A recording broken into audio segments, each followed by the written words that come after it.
оспановтар отбасына бір үлкен уайымның іліккеніне де бірнеше айдың жүзі болды. Жай уайым емес, бас қатырар, қабырға қайыстырар ауыр қайғы. Осы үйдің келіні Балғадишаның бойына үшінші перзент қалай бітті, солай бұлардың бастарына қара бұлт үйірілген. Қалыпты жағдайда болса, бұл өзі қайғы емес, қуанатын нәрсе ғой. Қазақтың баяғы заманы баста тұрса, мұндайда ағайын туысты жинап, қарын той жасап та жіберер еді. Амал не? Бұл күнде болашақ сәбидің қуанышы айықпас қайғыға айналып отыр. Неге олай дерің бар ма? Соңғы жылдарда шыққан бұл елдің заңы солай. Аспан асты біздікі дейтін астамшыл мемлекет өздері де байқамай халқының санын миллиардтан асырып жіберіпті ғой. Ендігі тізгінді тежемесе болмайды. Туатын баланың санына шек қою керек. Мемлекет бойынша Қытай отбасына 1 бала, қазақ сияқты аз ұлттарға 2 бала.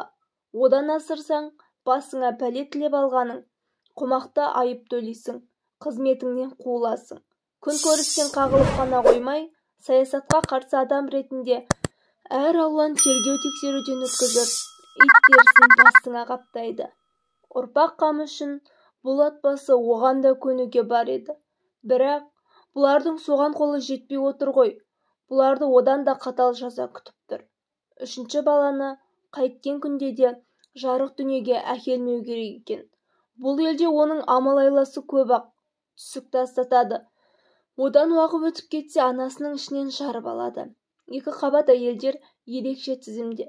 Жасыру мүмкін емес. Жас әйелдерді ай сайын келіп тексеріп тұрады.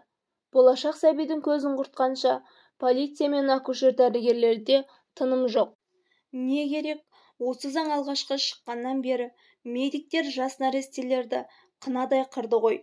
Алдымен пышаққа түсетін, бұрын мұндайды көрмеген, сақтануды білмейтін қазақ әйелдері. Ата-анадан, күйеуінен рұқсат сұрау жоқ. Ауыл әйелдерін арбаға тиеп алып кетеді де 2-3 күннен соң білгенін істеп қайтарады. Ал бұған дейін көп құрсақ көтеріп, жатыры жұқарған әйелдер мұндайды көре алмай өліп кетеді екен. Оған жауапкер болатын ешкім жоқ. Аллай, анасынан жарып алған, не зорлап босандырған сәбилер іштен шырқырап жылап түседі дейді. Бірақ оларға да рахым жоқ. Шаранасы кеппеген күйі шұқырға тастай салады. Қытайда бір науқан басталса, оны қостайтын белсенділер де дайын тұрады. Ұранға үн қосып, өзін піштірген еркектер мен жатырын будырып тастаған әйелдер қаншама. Оралбай, піштірілген бір еркекті өз көзіммен көрдім.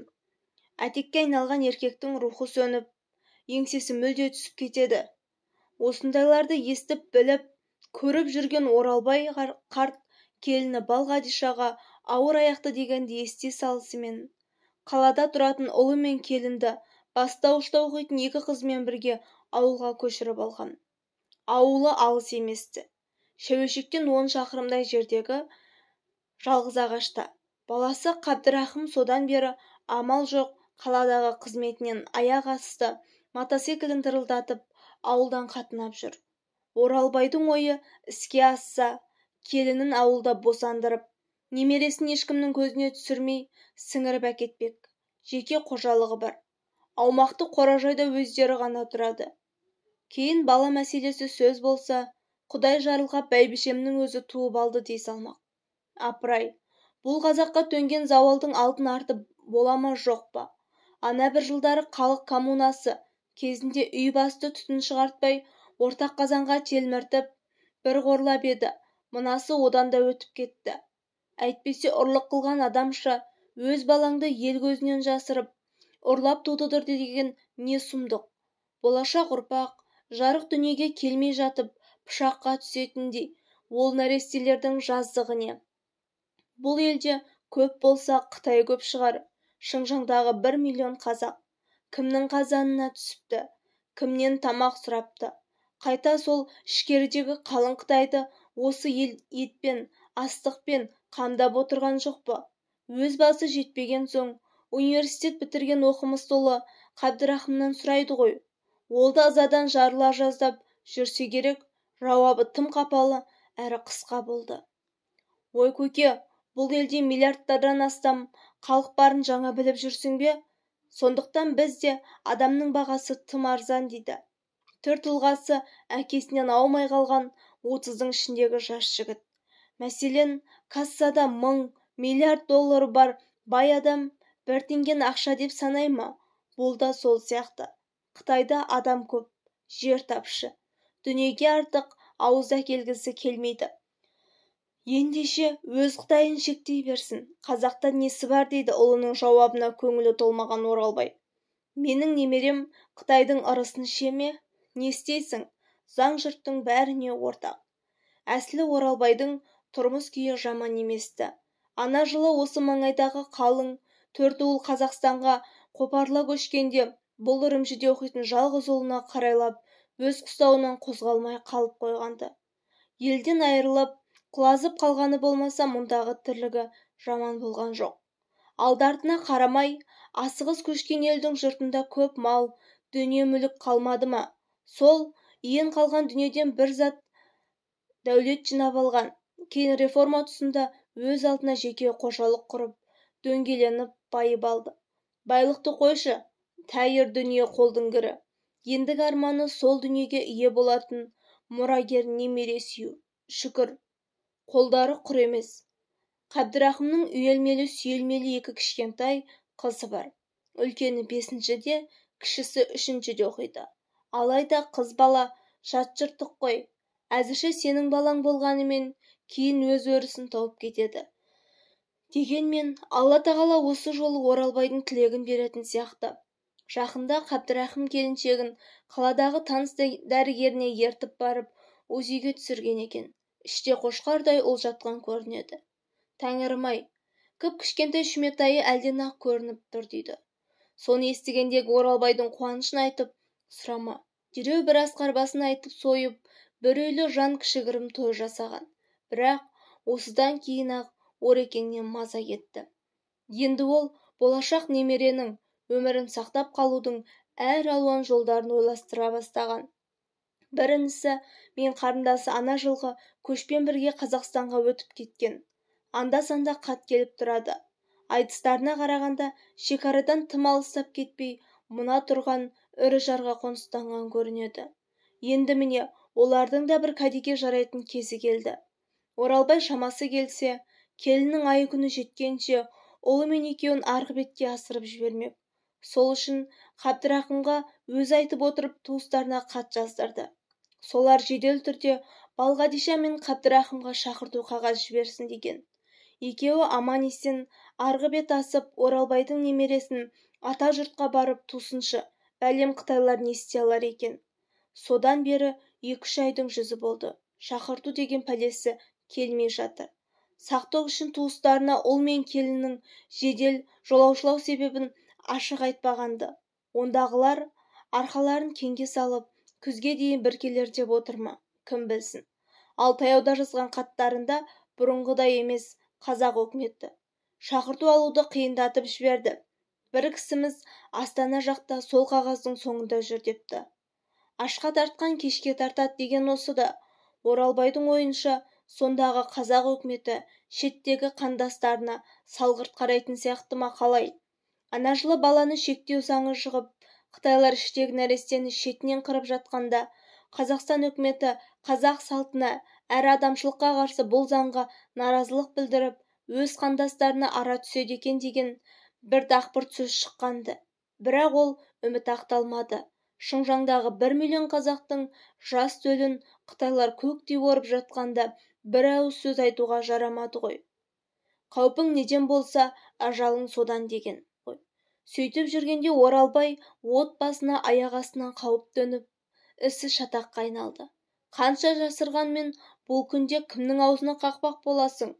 Оралбайдың да өзіне жетерлік бақ күндес қаскөйлері бар болатын. Бар болсаң көре алмайтын, жоқ болсаң бөліп бере алмайтын сол баяғы қазақ. Қаланың бергі Қараөзен жақ шетінде бір 60-тар танысы болушы еді. Таныс болғанда ит қасынысқандай сауда-саттық байланыс. Бір күні көкке шыққанды сылтауратып қасына елін ертіп, сол келе қалыпты. Оралбай сыр алдырмай, етін асып, арағын құйып күтіп аттандырған. Олар ай күні жетіп отырған Балғадишаны көрді әрине. Үшінші баланың заңнан тыс екенін де іштеріне түйіп қойды. Не керек, солар аттанып кеткен соң, арада 2-3 күн өтпей, қала жақтан бір топ адам сау ете түсіпті ғой. Сөйтсе, әлгі алыпсатар тыңшы көрінеді. Қытайда ежелден бері келе жатқан баужа тәртібі бойынша әр 10 үйге бір тыңшы қойылатыны, бір тұтас жүйе бар тұғын. Сірә сол жүйе әлі де жұмыс істейтін болса керек. Келгендер 2 Қытай, 1 қазақ. 3-тің бірі әйел екен. Олар тақ бір ұрыны қылмыс үстінде ұстағандай қаһарына мініп келді. Қалалық туыт бақылау комитетінен келдік дейді. Ұрсу, зеку, қорлау өз алдына. Балғадишаны дереу қалаға барып, ішіндегі баласын жарып алмақ. Бейне баланың иесі солар сияқты. Қабдырахым қаладағы жұмысында болатын. Оралбай қазіргі саясатты да, мыналардан құтылу оңай болмасын да біліп тұр. Алайда, жорта білместікке салынып, ауылдың оқымаған қараңғы шалының кейпіне кіріп алды.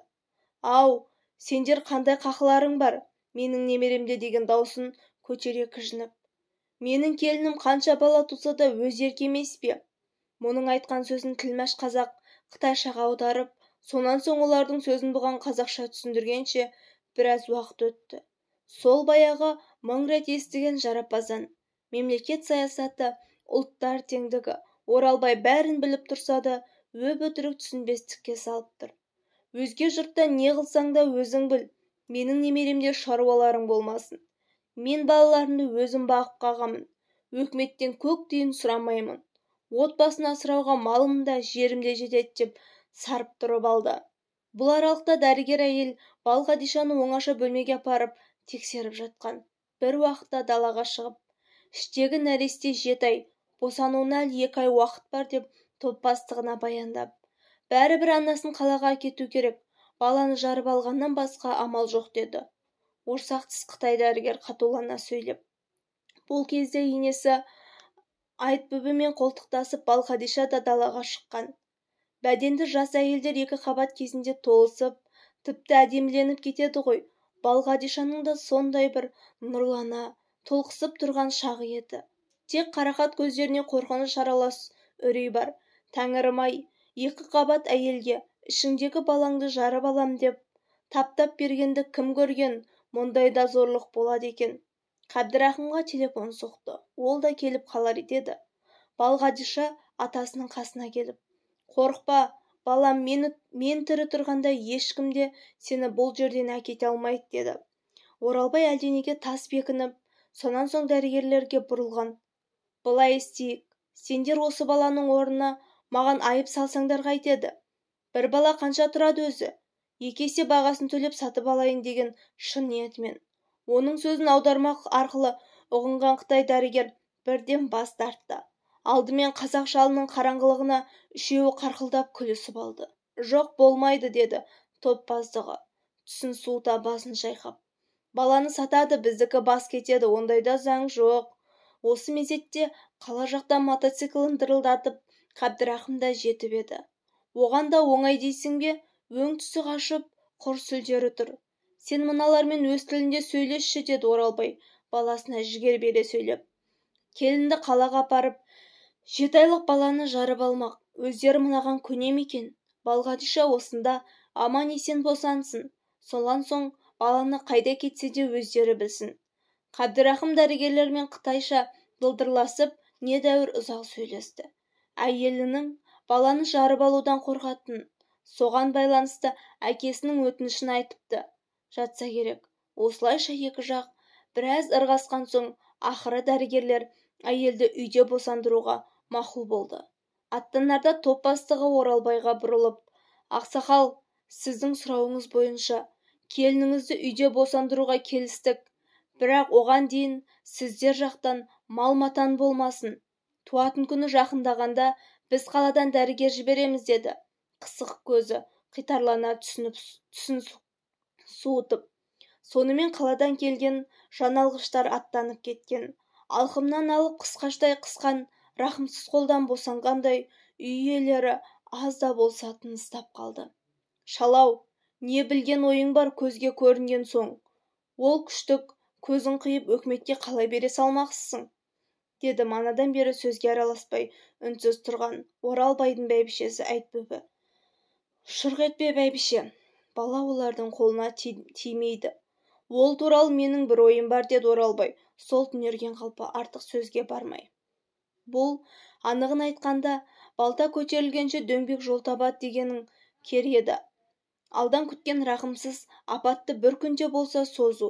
Рас, Оралбайдың көңілінде түрлі жоспар бар. Оның қайсысы жүзеге асарын бір Құдайдың өзі білсін. Бас айналып, миы шатса берген соң, бір мезет ауыр ойдан сейілгісі келіп, атын ерттеп мінді де егін арасындағы суыртпақ жолдармен жоғары тау бөктеріне қарай жүріп кетті. Ойпыр-ай, мұндай да зорлық болады екен, деді. Ой қиялы бәрібір ұрпақ мәселесінен алыстамай. Бұл үкімет малды алды, жерді алды. Енді сенің үй ішіңе билік жүргізбек пе? Сенің қанша балаң болуы керектігін солар шеше ме? Әйелдің ышқырымен алысқан бұл не деген бәтуасыз адамдар? Сонда Қытайдың саны артып кеткен екен деп, Оралбай үрім бұтақсыз, мұрагерсіз қалуы керек пе? Жоқ, оның жөні жоқ. Бұл осы жолда өлсе өлер, бірақ немересін қолдан шығармас. Әйгілі Құсбегі осы өңірге аты мәлім саяткер марқұм әкесі Оспан айтып отырушы еді. Адам түгіл, құс екеш құста өз ұрпағын сақтағысы келеді деп. Ол бір жолы мынадай кереметті көріпті. Мына өрдегі Абдыра аңғырында берік қара дейтін жалама жартасты биік шың бар. Қанатты құстан басқа ешкім шыға алмайтын сол жартасқа бүркіттер ұя салады. Бірақ саятшылар қай жартаста қандай ұя бар екенін, оған қай қыранның жұмыртқалағанын бәрібір біліп жүреді. Әсілі барқытбел қырандарды ақпан, наурызда жұмыртқалап, ұя басар оны 40 күнде шайқап, сәуірде жұмыртқасын жарып, мамырдың аяқ шенінде балапанын ұшырады. Міне соның бәрі Құсбегілердің есебінде. Әкесі Оспан жыл сайын белгілі бір ұядан балапан алып жүреді екен. Өзінде бір-екі бүркіт бар. Артығын бай мырзаларға тарту етіп пайда табады. Жыл сайын ұядағы ұрпағын құтайтпайтын Оспанды ұябасар мен шәулі қыран да танып алса керек. Бір жолы беліне арқан байлап ұяға түскен Оспанға қос қыран алма-кезек шабуыл жасап, қанаттарымен қағып, тұмсықтарымен шоқып, балапанын алдырмай қояды. Ал келесі жылы не істеген дейсіз ғой? Құсбегі ұяда жатқан 2 жұмыртқаны дүрбімен көріп, сырттай иемденіп жүргенде, ұябасар мен шәуіл қыран жұмыртқаларын басқа бір жаққа алып қашып кетеді. Қалай? Бұлай болуы мүмкін бе дейсіз ғой? Мүмкін екен. Әлде қайдан тауып әкелген, не өздері алып жеген аңның терісіне әрқайсысы бір жұмыртқадан орап алады да шеңгелдеріне қысып, тау айналып басқа бір жаққа ұшып кеткен. Біреу айтса сенбес еді. Бұл оқиғаны тауда бүркіт салып жүрген Оспан өз көзімен көріпті. Әкесінің осы әңгімесі есіне түскенде Оралбай бейне бір жаралы аңшы, ышқынған дауыс шығарып қинала күрсінді. Апыр-ай, тілсіз үнсіз құс құрлы болмағаным ба? Отымды өшірмейтін жалғыз немеремді сақтай алмасам, бүйтіп жер басып жүргенімнен не қайыр деген қасіретті сөз аузынан қалай шығып кеткенінде аңғармай қалды. Бір уақыт алдағы Барқытбел биіктеріне көз жіберген, қазір шіліңгір шілде. Қай жағыңа қарасаң да таудың бұл бөктері ұзатылатын қыздай малынып тұр. Мынау күркіреген даусы Қозыкөш жерден естілетін Қараүңгір өзені. Одан шығыс жаққа бет алсаң, 2-3 белдің астында Абдыра аңғары. Бәрі де өзі туып өскен өлке. Жазда жайлау қызығын көрсе, қыста әкесіне еріп, аң қарап, бүркіт салған жерлері. Қазір соның бәрі жат қолында. Осынау құлыстай өлкесіне симай отыратын қалың ел ана жылы небәрі 1 айдың ішінде ата жұрт Қазақстанға қопарыла көшіп кетті де, олардың орнын ішкеріден келген жаңа қожайындар басты. Ол келесі сәтте назарын батыс жаққа аударған. Бұл да өзіне етене таныс жерлер. Сонау көрінген ақ шоққы биігі. Соның қойнауынан Қаракітат өзені ағып өтеді. Мемлекеттік шекара сол өзеннің дәл іргесінде. Ақ шоқы бөктеріндегі сонау бір ағараңдап көрінген Жаманты заставасы. Осы арада тура жүрген кісіге 10 шақырымнан аспайды. Оны жақсы білетін 1962 жылы осындағы ел жапа-тармағай Қазақстанға көшкенде Оралбай туыстарын арбамен ұзатып салған. Сол жолы Жамантыға дейін барып қайтқан есінде. Сол кезде қалың көш жалғыз Жаманты емес, 150 шақырым шекара бойындағы Бақты, Ергейті, Емлі, Шағантоғай қатарлы 5 заставаның тұсынан өтті ғой. Әр заставаның тұсынан 2 шақырымдай шекара сымын жинап тастаған. Оралбай інісі мен қарындасы Ақшоқының бөктеріне дейін шығарып салып, Қазақстан жерінде жарым күнде жүрмеді ме?